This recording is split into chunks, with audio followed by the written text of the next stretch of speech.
고린도전서 12장 31절에서 13장 3절까지 한 절씩 교독하시겠습니다.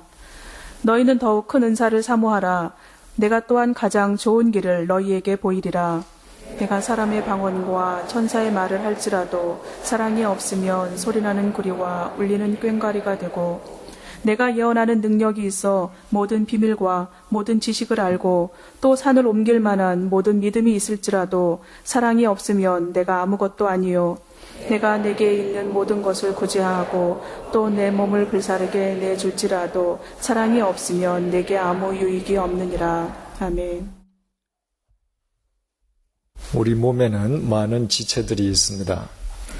손과 발, 눈, 코, 입과 같이 외적으로 드러나 보이는 지체가 있는가 하면 심장, 폐, 장기들처럼 눈에 보이지 않는 내적 지체들도 있습니다.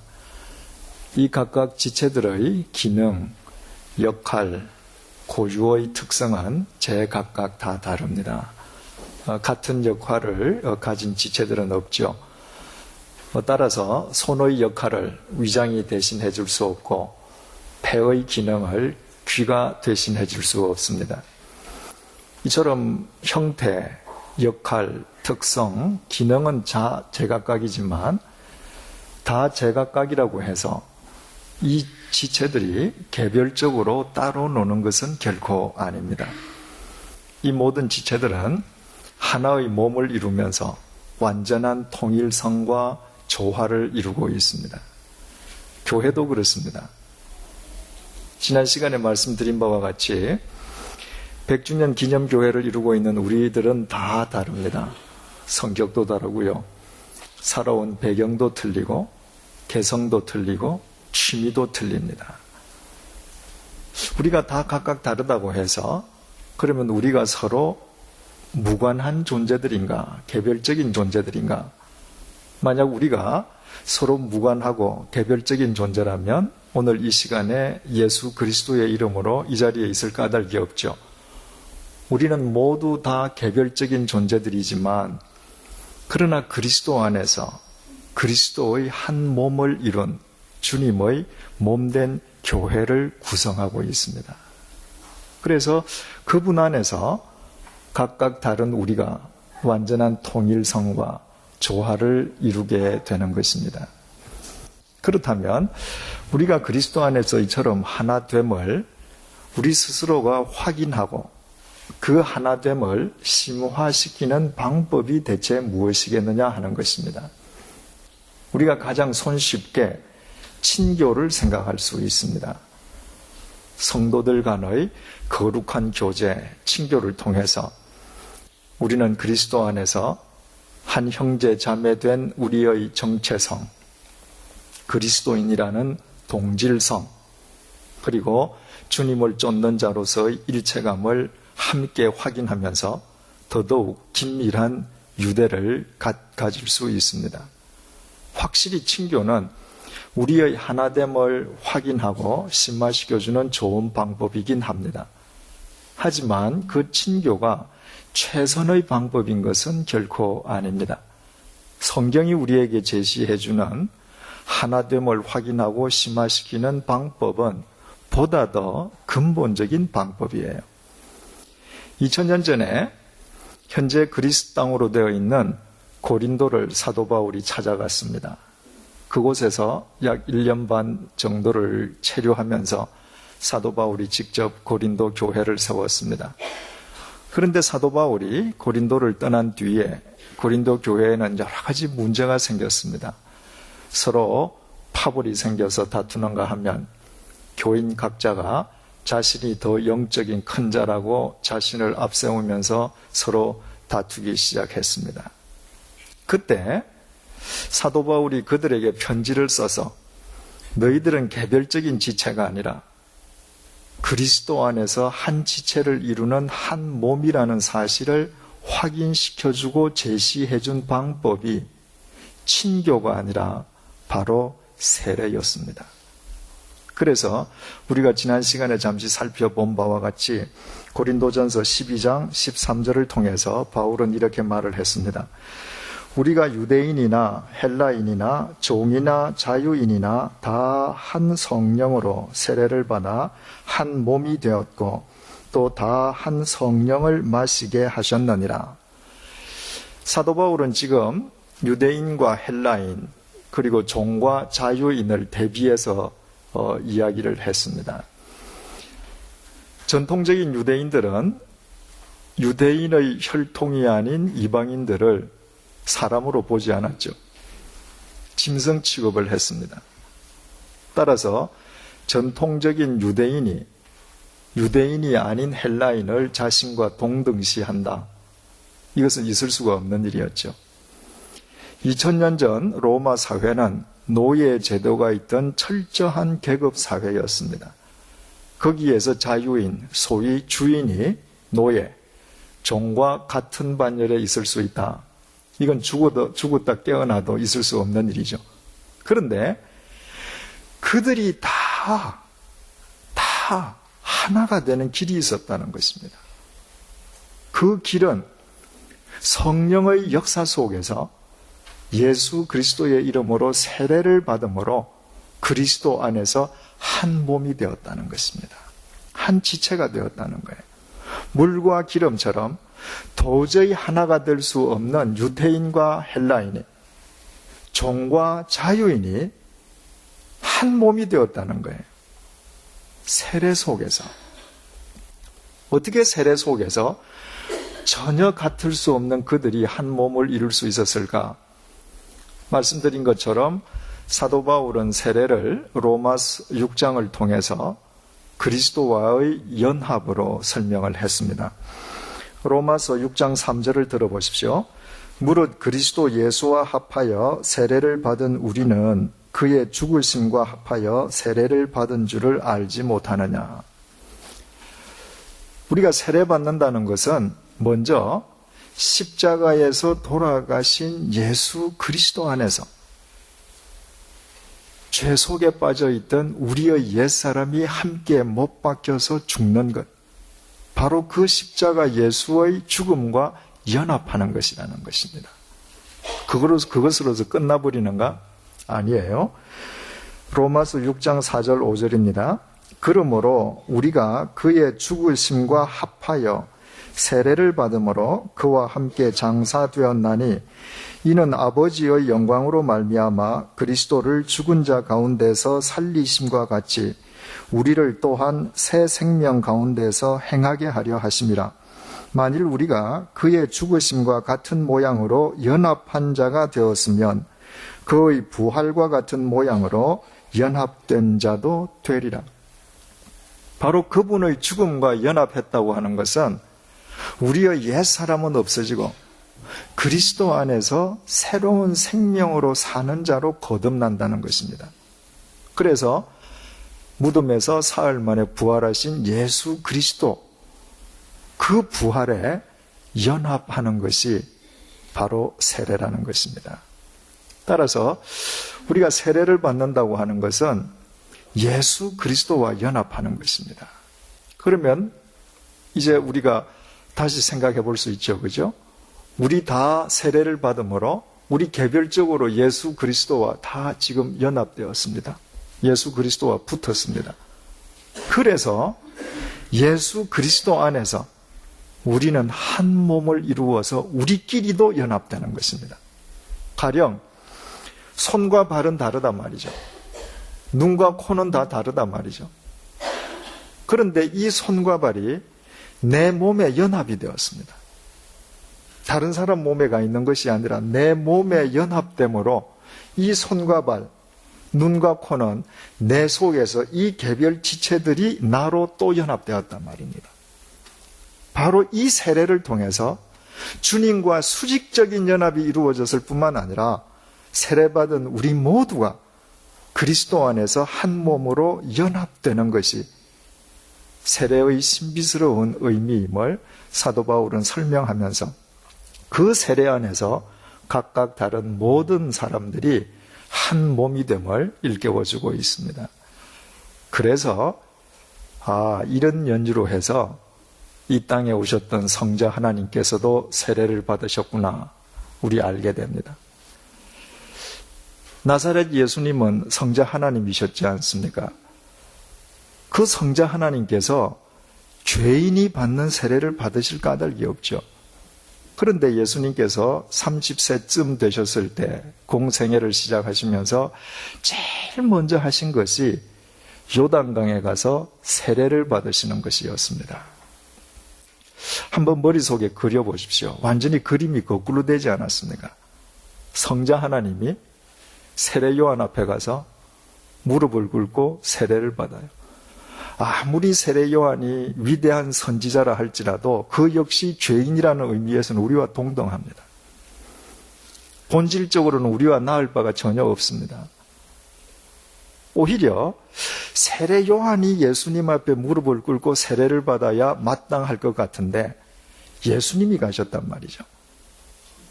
그 예수님을 본 세례 요한이 기겁을 한 건 당연하지 않겠어요? 예수님 왜 이러십니까? 내가 당신한테 세례를 받아야 될 터인데 당신이 어떻게 나 같은 죄인에게 세례를 받으시겠다고 오십니까?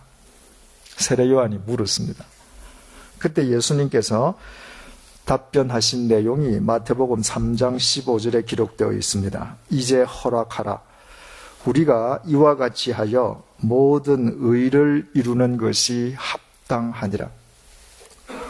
상식적으로 생각하면 내가 너한테 세례 받을 수 없지만 상식적으로 생각하면 네가 나한테 세례 받아야 하지만 그러나 임마누엘 하나님이신 내가 너에게 세례 받음으로 이렇게 함으로 의를 이루는 것이 합당하다. 이것이 의를 이루는 길이라는 거예요.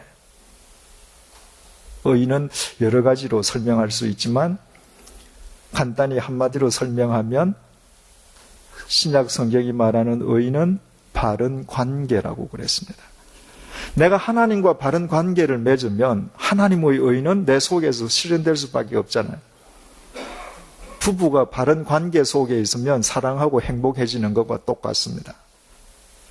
우리가 이렇게 함으로 바른 관계를 이루는 것이 합당하니라. 바로 인간을 구원하러 오신 성자 하나님께서, 예수님께서 임마누엘 하나님이심에도 불구하고 하나님과 연합하는 수직적 연합을 먼저 보여주십니다. 그것만이 아니에요. 바로 성자 하나님이신 예수님께서 인간인 세례 요한 앞에 무릎을 꿇고 세례를 받으심으로 예수 그리스도, 참 인간으로 오신 예수 그리스도께서 인간과도 횡적인 연합, 수평적인 연합도 이루는 것을 보여주시는 거예요.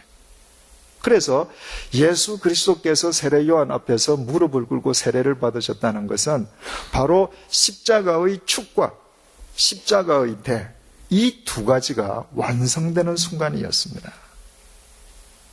십자가가 뭐예요? 저기 있네요. 십자가가 두 축이 있는 거잖아요. 그죠? 하나님과 수직적인 연합, 인간과 수평적인 연합. 예수님께서 그걸 보여주시는 거죠. 이렇게 해서 우리가 바른 관계를 형성하는 것이 합당하다. 예수님께서 그렇게 세례를 받으시고 요단강에서 무트로 올라오십니다. 그 순간을 마태복음 3장 16절 17절이 이렇게 증거합니다. 예수께서 세례를 받으시고 곧 물에서 올라오실새 하늘이 열리고 하나님의 성령이 비둘기같이 내려 자기 위에 임하심을 보시더니 하늘로부터 소리가 있어 말씀하시되 이는 내 사랑하는 아들이요 내 기뻐하는 자라 하시니라. 성자 하나님께서 세례를 받으시고 무트로 올라오시는데 성령 하나님께서 위에서 비둘기처럼 성자 하나님에게 임하셨습니다. 그와 동시에 하늘이 열리면서 성부 하나님께서 이는 내 사랑하는 아들이다 하고 말씀하셨습니다. 여러분, 성경이 66권이고 참 방대한데요. 이 방대한 성경 내용 가운데 성부, 성자, 성령, 삼위일체 하나님께서 같은 시간에 같은 장소에서 동시에 역사하신 유일한 장면이 예수님 세례 받으시는 장면입니다. 바로 예수님께서 인간의 몸으로 오셔서 하나님과 수직적인 연합과 인간과 횡적인 연합을 이루는 그 현장에 삼위일체 하나님께서 나타나셨습니다. 새 모양으로. 무엇을 의미하는 거예요? 바로 삼위일체 하나님께서 인간에게 주시고자 하시는 구원의 핵심이 바로 수직적인 연합과 수평적인 연합이라고 하는 사실을 우리는 깨닫게 됩니다. 그래서 우리는 세례를 통해서 삼위일체 하나님과 연합될 뿐 아니라 예수 그리스도 안에서 우리는 각각 다른 모양이지만 모두 한 지체, 한 몸으로 연합되어 주님의 몸된 교회를 이루는 것입니다. 그렇다면 이처럼 세례를 받음으로 그리스도의 지체, 그리스도의 한 몸을 이룬 우리에게 남은 것은 뭔가? 우리가 세례받은 그리스도인, 예수 그리스도의 지체로서 몸된 자들로서 우리가 가야 될 길은 무슨 길인가? 고린도전서 12장 31절 보시죠. 너희는 더욱 큰 은사를 사모하라. 여기에서 더욱 큰 은사를 사모하라. 이 말씀은 지난 시간에 설명드렸습니다마는 은사 가운데에 크고 작은 우열이 있다는 의미가 아니라 결과적으로 주님의 몸된 교회에 더 큰 유익을 끼치는 은사를 사모하라. 그런 의미라고 그랬죠. 그래서 내가 또한 가장 좋은 길을 너희에게 보이리라. 교회에 가장 유익을 끼칠 수 있는 가장 좋은 길을 너희들에게 보여주겠다. 여러분, 우리 몸에 지체가 여러 지체가 있는데 이 지체들이 바로 몸을 이루는 나 자신에게 가장 유익하게 하는 좋은 길은 뭐겠어요? 이 지체들이 서로 사랑하는 겁니다. 이 지체들이 서로 물고 뜯는다. 그러면 참 우리 인생은 고달플 거예요. 아침에 자고 일어났는데도 왼쪽 눈, 오른쪽 눈이 싸우고 어디를 가려 그래도 오른발은 저리 가자 그러고 왼발은 저리 가자 그러고 나는 교회 가서 설교 듣고 싶은데 왼쪽 귀는 드라마 들으려고 그러고 이 문제가 참 커지죠. 그죠? 그런데 인간의 지체는 완벽하게 서로 사랑하며 서로 도웁니다. 그렇다면 우리가 주님의 몸된 교회의 지체로서 주님의 몸된 교회에 가장 유익한 그리스도인으로 살아가는 길이란 서로 사랑하는 것 이외에는 있을 수가 없죠. 그래서 13장 1절부터 이렇게 말합니다. 내가 사람의 방언과 천사의 말을 할지라도 사랑이 없으면 소리나는 구리와 울리는 꽹과리가 되고. 앞으로도 계속 우리가 고린도전서를 보면서 설명을 드리겠습니다만은 고린도 교인들이 서로 다투고 싸울 때 가장 큰 원인 중의 하나가 방언의 은사 때문에 그랬다 그랬습니다. 서로 내 방언이 진짜라고 싸운 거예요. 그래서 네가 여러 종류의 방언을 말하고 천사의 말을 한다 할지라도 사랑이 없으면 소리나는 구리와 울리는 꽹과리가 된다. 왜 하필이면 소리나는 구리와 울리는 꽹과리일까요? 2000년 전에 이 헬라 문명 세계에서 우상을 섬기는 이방인들 있지 않습니까? 그 이방인들이 우상 신전에 찾아 들어가서 제사를 드릴 때 그들이 술을 먹고 춤을 추고 괴성을 부르면서 친 것이 구리와 꽹과리예요. 한번 우리가 머릿속에 그려보십시다. 우상 신전에 수백 명이 모여 있다 하십시다. 그들이 엑스타시 상태에 들어가서 소리를 지르고 눈이 뒤집어지면서 꽹과리를 치고 야단을 법석을 떨면 멀리서 보면 대단한 것처럼 보일 수 있습니다. 그런데 그 한 사람 한 사람들이 사랑하는 사람들인가? 전혀 무관한 사람들이에요. 그들은 단지 자신들의 감정에 사로잡혀서 돌멩이와 쇠붙이에 불과한 우상이 이루어질 것을 이루어주리라고 착각하는 자신들의 욕망에 눈이 멀어서 소리지르는 거란 말이죠. 그렇다면 아무리 내가 성령의 은사를 많이 받았다고 자랑한다 할지라도 사랑이 없으면 우상신전에서 꽹까리를 울리는 그들과 무슨 차이가 있을 수 있겠느냐. 2절 말씀입니다. 내가 예언하는 능력이 있어 모든 비밀과 모든 지식을 알고 또 산을 옮길 만한 모든 믿음이 있을지라도 사랑이 없으면 내가 아무것도 아니요. 내가 하나님 모든 섭리와 말씀의 비밀을 다 안다. 이 산을 명해서 저리로 옮기오라 하면 옮기어질 정도의 믿음과 능력이 내게 있다. 대단한 사람이죠. 모세와 엘리야 정도 되지 않겠습니까? 그런데도 사랑이 없으면 나는 아무것도 아니다. 아무것도 아니다. 이러면 별로 큰 이 느낌이 없는데 이걸 영어로 한번 번역해 보셔요. 너 사랑이 없으면 you are nothing. 넌 없는 거라는 겁니다. 여러분, 내가 한평생을 주님을 위해서 온갖 헌신을 다하고 열심히 살았는데, 그리고 나 나름대로는 영성이 깊은 선지자라고 말하면서 살았는데, 하나님께서 나를 보시고 너 아무것도 아니야. 얼마나 황당하고 충격적이겠습니까? 사랑이 없으면 그렇게 된다는 것입니다. 3절, 내가 내게 있는 모든 것으로 구제하고 또 내 몸을 불사르게 내어줄지라도 사랑이 없으면 내게 아무 유익이 없느니라. 내게 속해 있는 모든 소유를 다 팔아서 내가 구제한다. 대단히 열정적인 사람이죠. 내가 내게 주어진 헌신과 소명을 다하기 위해서 내 몸을 던져서 불사를 만큼 그 임무에 충실한다. 놀라운 일이죠, 그죠? 그러나 사랑이 없으면 너에게 아무 유익이 없다. 왜 그럴까요? 왜 온갖 방언을 다해도 사랑이 없으면 소리나는 꽹까리가 되고 온갖 비밀을 다 알고 산을 옮길 만한 능력과 믿음을 가져도 사랑이 없으면 아무것도 아니고 내 몸을 불사르게 내어주고 모든 것을 다 팔아서 구제한다 할지라도 사랑이 없으면 유익이 없는 이유가 뭘까요? 그것은 내가 그리스도의 몸된 지체가 아니라는 사실을 스스로 증거하는 것밖에 안 되거든요. 가령 여기 오른쪽에 팔이 하나 붙어 있는데 이 팔이 내의 오다를 받아들이지 않습니다. 내가 명령하는 바대로 따르지를 않아요. 이 손이 자꾸 다른 데를 칩니다. 이거 제 손이에요, 아니에요? 다른 사람 손이에요.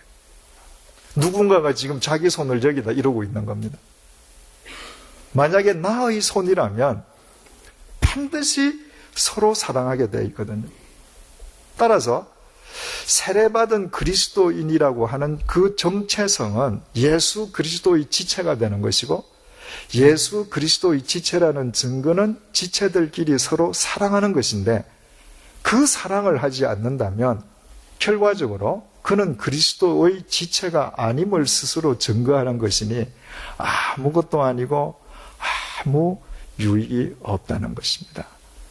그래서 오직 이 사랑의 길을 감으로 스스로 우리가 예수 그리스도 안에서 주님의 지체된 자임을 서로들 보이라는 것입니다.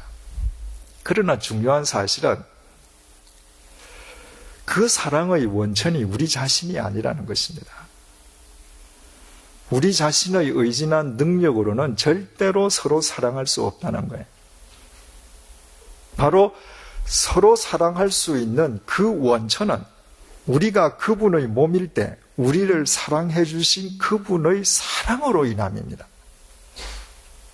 그분의 사랑을 힘입어서 사랑하게 되는 것이에요. 바로 6월절 어린 양이신 예수 그리스도의 사랑 안에서만 가능하다는 것입니다.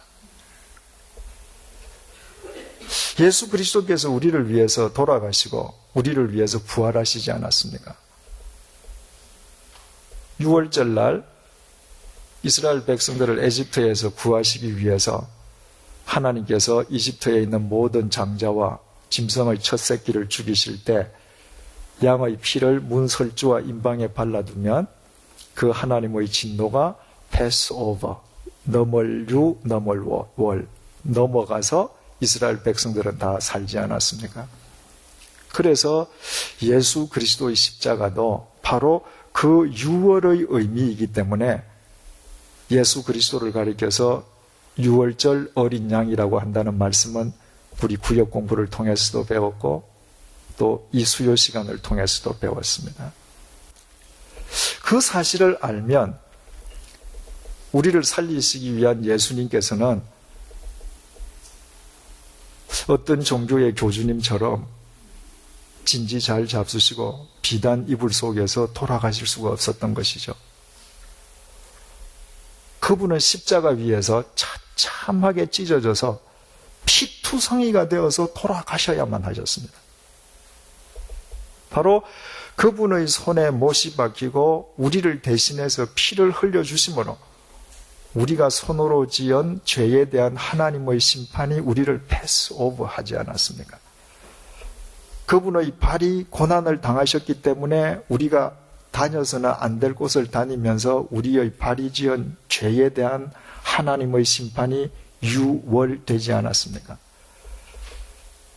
그분이 몸 온 사지백체로 당하신 그 고난으로 인해서 우리가 몸뚱이로 지었던 모든 죄에 대한 하나님의 심판이 패스오버 됐거든요. 그리고 그분은 우리에게 새로운 생명을 주셨습니다. 당신 안에서 새롭게 살 수 있도록. 바로 그분의 사랑 속에 있을 때, 그분의 사랑 속에서 내가 그리스도의 죽음과 부활에 연합된 자임을 내가 바르게 자각할 때, 그분의 사랑을 힘입어서 사랑 때문에, 사랑에 의해 우리는 서로 사랑하는 그리스도의 지체, 그리스도의 몸이 되는 것입니다. 그렇다면 우리가 한번 생각을 해보십시다. 내가 그리스도에게 붙어 있지 않다면 나는 어떤 존재예요? 너는 흙이니 흙으로 돌아가거라. 아무리 내가 세상에서 잘 살아도 우리 코끝에서 호흡이 멈추는 순간 공동묘지에서 흙으로 돌아갈 존재로 끝나버리고 맙니다. 그러나 그분의 그 구원의 사랑 안에서 내가 그분의 지체로 붙어 있다는 건 뭘 의미해요? 그분의 영원한 생명에 접붙여졌음을 의미합니다. 그분의 영원한 생명에 접붙여져 있다면 내 육신이 흙으로 돌아가는 그 순간에도 나는 그분 안에서 영원한 존재로 사는 것입니다. 그래서 사도 바울은 이 길이 제일 좋은 길이다 이렇게 설명합니다. 왜? 내가 그리스도 안에서 서로 사랑한다는 것은 그리스도 안에서 영원한 생명에 접붙여져 있고 공동묘지를 뛰어넘는 삶을 살고 있음을 보여주는 길이기에 그보다 더 좋은 길이 있을 수 없지 않습니까? 예수님께서 부활 승천하시기 직전에 이 땅에서 남기셨던 마지막 말씀을 마태는 마태복음 28장 마지막 절에서 이렇게 기록을 했습니다. 너희는 가서 모든 민족을 제자로 삼아 아버지와 아들과 성령의 이름으로 세례를 베풀고, 예수님께서 승천하시기 직전에 남기신 명령, 첫 번째 명령에 너희는 가서 사람들에게 성부와 성자와 성령의 이름으로 세례를 주라. 왜 그래요? 그 세례야말로 하나님과 수직적 연합, 사람과 수평적 연합을 이루는 십자가 삶의 완성이고, 그것이야말로 영원한 생명에 접붙여지는 가장 좋은 길이기 때문에 이 길을 사람들에게 주라는 것입니다. 볼지어다 내가 세상 끝날까지 너희와 항상 함께 있으리라. 우리가 그리스도 안에 접붙여진 삶을 살 수 있는 근거는 우리에게 있는 것이 아니라 우리와 늘 함께하고 계시는 주님, 그분의 사랑, 그분의 생명으로만 가능함을 주님께서는 분명히 밝혀주신 것입니다. 오늘 이 자리에는 세례를 받으신 분도 계시고 오늘 세례를 받으실 분도 계시고 앞으로 또 세례를 받게 될 분들도 계십니다.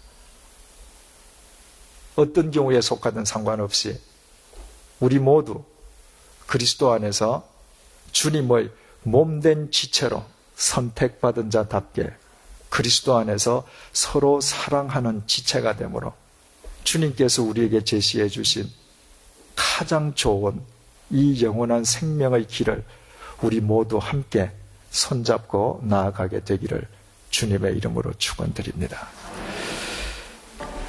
우리 주 예수 그리스도의 은혜와 하나님의 사랑과 성령님의 교통하심이 우리를 살려주시기 위해서 십자가에서 고난당하신 예수 그리스도의 사랑을 힘입어 예수 그리스도의 지체된 자답게 서로 사랑하며 살아갈 것을 결단하는 주님의 사람들과 100주년 기념교회 위에 특히 오늘 세례받은 31분과 입교한 6분들의 삶과 이분들의 미래 속에 이제로부터 영원토록 함께 해주시기를 간절히 축원하옵나이다.